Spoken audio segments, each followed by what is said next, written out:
রতন আর রামু কাজের সূত্রে দুই বন্ধু। দুজনেই এই গ্রামে ওই গ্রামে নিজেদের হাতে বোনা শাড়ি বেচে সংসার চালায়। আজ দিনের শেষে বাড়ি ফিরছে তারা দুজনেই। আমার তো আজকের মতো শেষ, মোটামুটি ভালোই বিক্রিবারটা হলো আজ। হ্যাঁ, এইবার তাড়াতাড়ি বাড়ি ফিরতে পারলেই হয়। হ্যাঁ, যা বাকি রয়েছে থাক, এই ট্রেনটা না পেলে আজকে আর বাড়ি ফিরতে পারবো না। এমনি কত দেরি হয়ে গেল।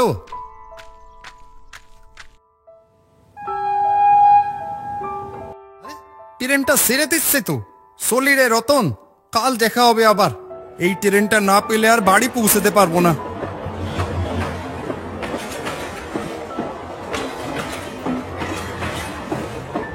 আরে আরে সাবধানে যা, তুই ঠিক ট্রেনে উঠেছিস তো?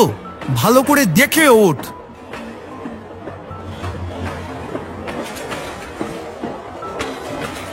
কি জানি, ঠিকঠাক ট্রেনে উঠলো বলে তো মনে হয় না। এরকম হুড়মুড় করে উঠে পড়লো, পথে কোনো বিপদে না পড়ে। ট্রেনে উঠে রামু দেখতে পেল ট্রেনের কামরায় 2-4 জন মাত্র লোক বসে আছে। রাত হয়ে গেছে বেশ অনেকটাই।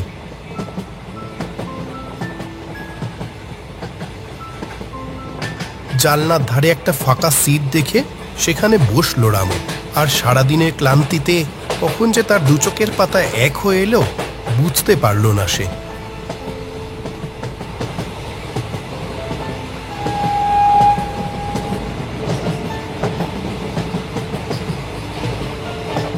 এক সময় প্রচন্ড জোরে ব্রেক কষে দাঁড়িয়ে গেল ট্রেনটা একটা স্টেশনে। আর সেই ঝাঁকুনিতে ঘুম ভেঙে গেল রামুর।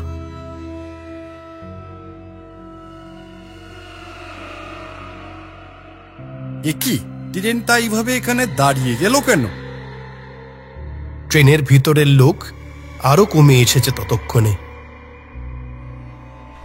জানলা দিয়ে বাইরে তাকিয়ে একটা লোককে সেই প্ল্যাটফর্ম দিয়ে হেঁটে যেতে দেখলো রামু। দাদা শুনছেন, ট্রেনটা এইভাবে এখানে দাঁড়িয়ে গেল কেন? কি হয়েছে? সামনে রেল লাইনে একটা দুর্ঘটনা হয়েছে শুনলাম, মনে হয় দেরি হবে ট্রেন ছাড়তে। কি জ্বালাতন, একই এত দেরি হয়ে গেছে, তার উপর আবার এই সব।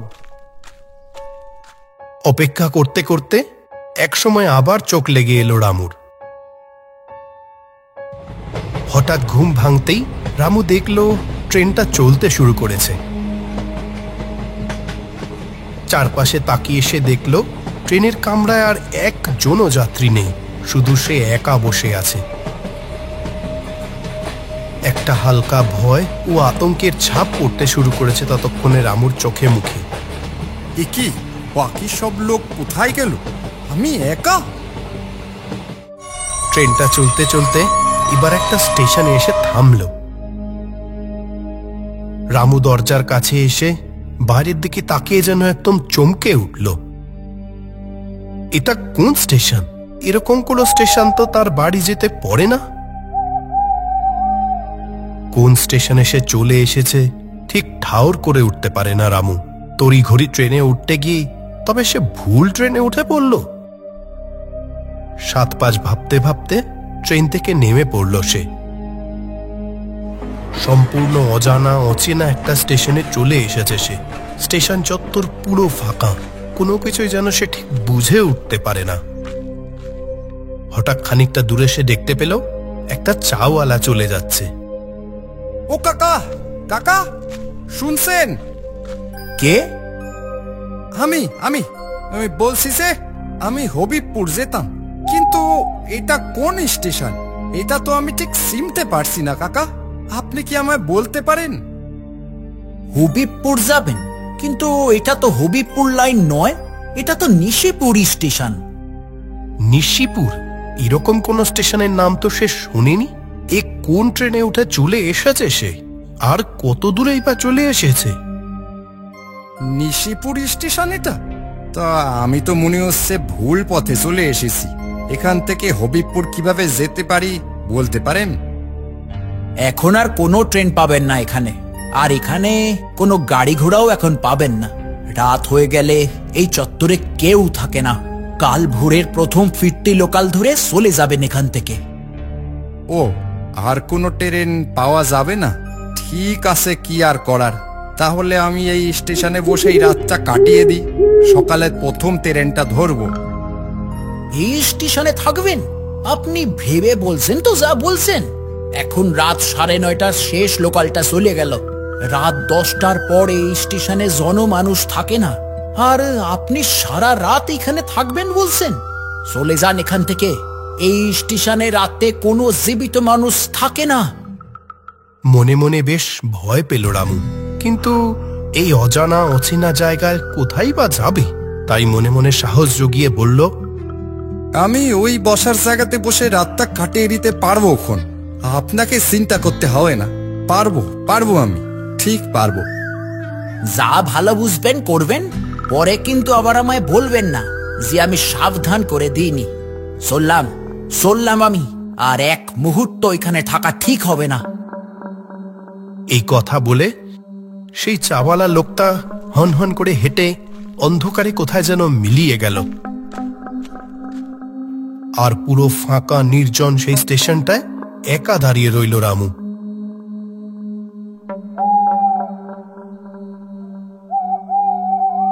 সামনে ভাঙাচোরা বসার একটা জায়গা চোখে পড়ল তার। সেখানে গিয়ে বসল সে।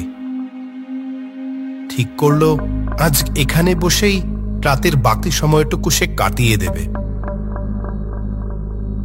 আচমকা এক রাত পাখির ডাকে চমকে উঠল রামু। ওহ, কোন পাখি! গা ছমছমে একটা পরিবেশে যেন ডুবে আছে গোটা নিশিপুর স্টেশনটা। রাত 10টা হয়তো অনেকক্ষণ বেজে গেছে। চারিদিকে যতদূর দেখা যায় কোথাও একটা জনমানুষের চিহ্ন পর্যন্ত নেই। একভাবে বসে থাকতে থাকতে চোখটা কখন লেগে গিয়েছিল তা বুঝতে পারেনি রামু। হঠাৎ অনেক দূর থেকে কোনো ঘড়িতে রাত 3টের ঘন্টা বেজে উঠল, আর সেই আওয়াজে ঘুমটা ভেঙে গেল রামুর। রাত 3টে বাজলো, এই তো আর কিছুক্ষণ। তবে হঠাৎ তার একপাশে তাকাতেই ভয়ে চমকে উঠল সে। ওটা কে বসে আছে তার পাশে? আগা গোড়া কালো চাদরে মোড়া কেউ একটা কখন এসে বসেছে তার পাশে। এই শুনশান নির্জন স্টেশনে এখানে এটা কে এলো, কখন এলো? কে আপনি? এখানে কখন এলেন? এই গায়ের লোক নাকি? কোনো উত্তর না দিয়ে চুপ করে রইল সেই কালো চাদরে মোড়া লোকটা। রামু আবার প্রশ্ন করল, ও দাদা, শুনতে পাচ্ছেন? সেই লোকটি এইবারও রামুর কথার কোনো উত্তর না দিয়ে সেখান থেকে উঠে উল্টো দিকে খানিক হেঁটে অন্ধকারে কোথায় অদৃশ্য হয়ে গেল যেন।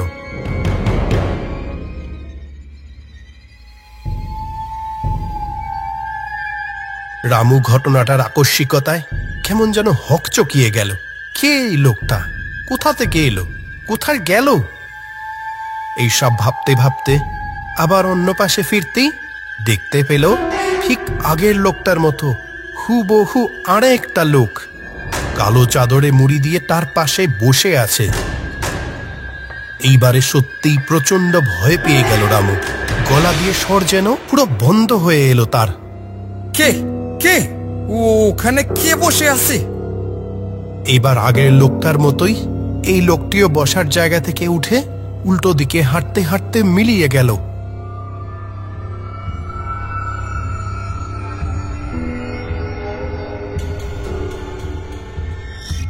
রামু উঠে সেদিকে এগোতে লাগলো।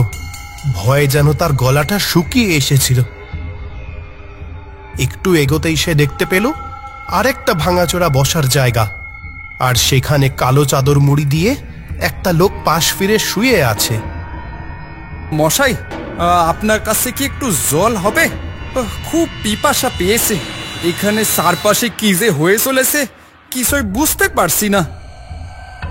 সেই চাদরে মোড়া লোকটির দিক থেকে কোনো উত্তর আসে না। ও মশাই, শুনছেন? একটু জল হবে? জল? এইখানে কোনো জল পাওয়া যায় না। এখানে শুধু মৃত্যুর ভয়। ও মাগো, বাঁচাও, ভূত!